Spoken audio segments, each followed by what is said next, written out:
Assalamualaikum warahmatullahi wabarakatuh.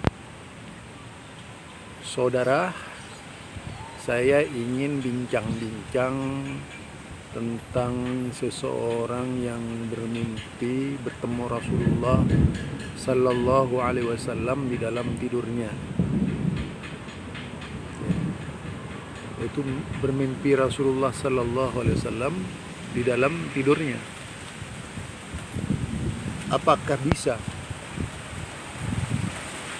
seorang yang tertidur itu berkomunikasi dengan Rasulullah Sallallahu Alaihi Wasallam? Apakah itu Muslim ataupun kafir? Tentu bukan persoalan sulit bagi Allah Subhanahu wa Ta'ala kalau Allah ingin membimbing hambanya ke jalan yang benar. Sebagaimana seorang Yahudi yang masuk Islam setelah bermimpi bertemu Nabi Muhammad Sallallahu Alaihi Wasallam. Ini orang Yahudi. Nah, kalau kemudian ada orang bermimpi Rasulullah Sallallahu Alaihi Wasallam diperkarakan, itu memang tidak pernah membaca hadis Rasulullah Sallallahu Alaihi Wasallam yang seharusnya mereka mau membaca apa yang datang dari Rasulullah Sallallahu Alaihi Wasallam berkaitan dengan mimpi tentang beliau.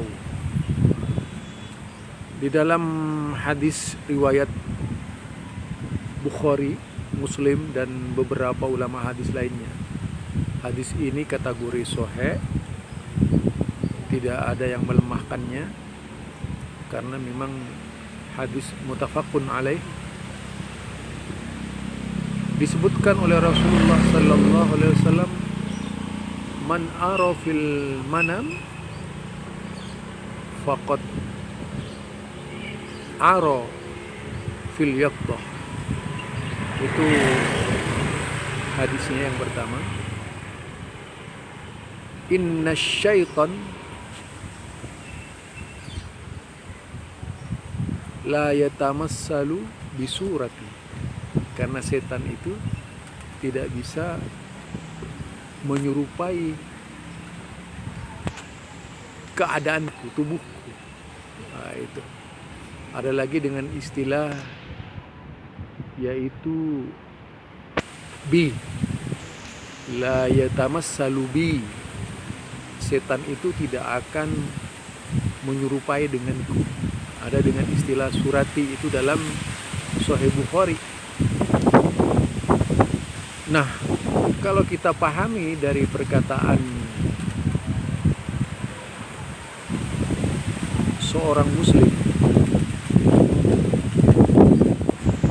yang menyatakan bermimpi didatangi Rasulullah atau bermimpi mendatangi Rasulullah Sallallahu Alaihi Wasallam,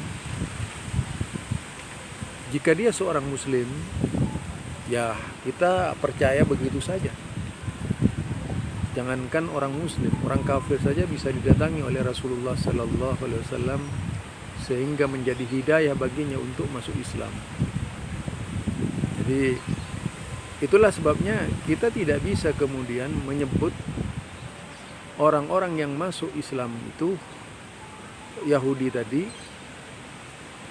itu mengada-ngada,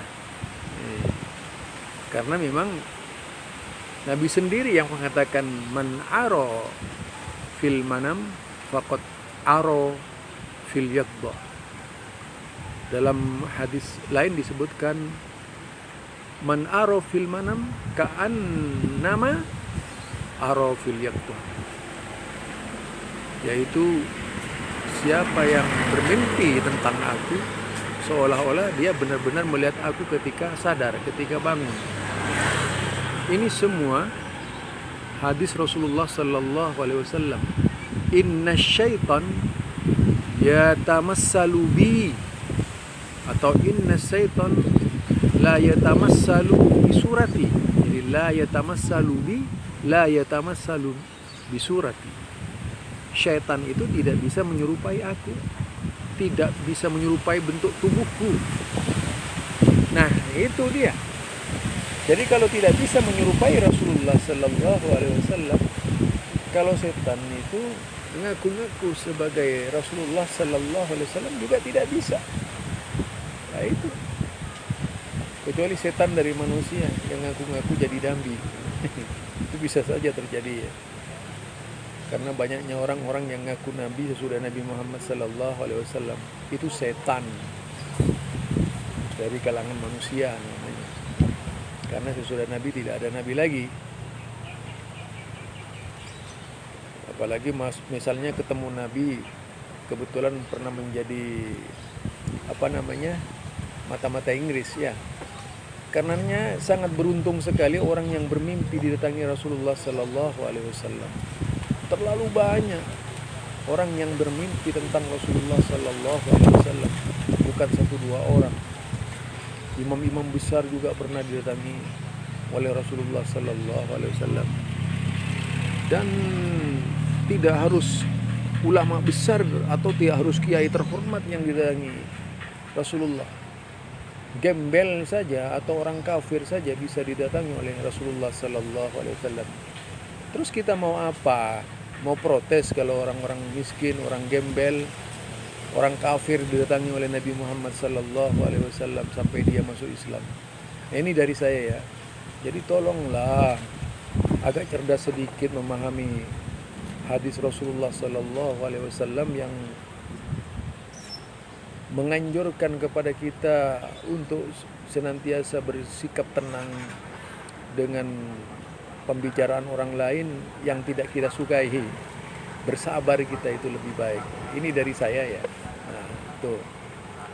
Assalamualaikum warahmatullahi wabarakatuh.